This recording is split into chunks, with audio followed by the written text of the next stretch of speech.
5 phases of supply chain management. Plan.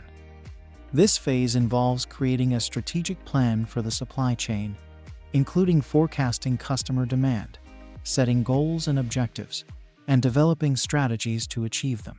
Source. The source phase focuses on selecting suppliers and establishing relationships. This includes negotiating contracts, managing supplier performance, and ensuring timely materials delivery. Make. In this phase, companies manufacture or assemble products using the materials sourced from suppliers. This involves managing production processes, quality control, and maintaining a safe and efficient work environment. Deliver. The delivery phase is about getting the finished products to the customers.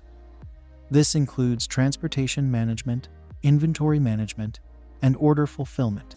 Return.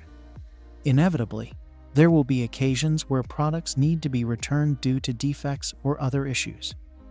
The return phase involves managing the reverse logistics process, including returns, repairs, and replacements.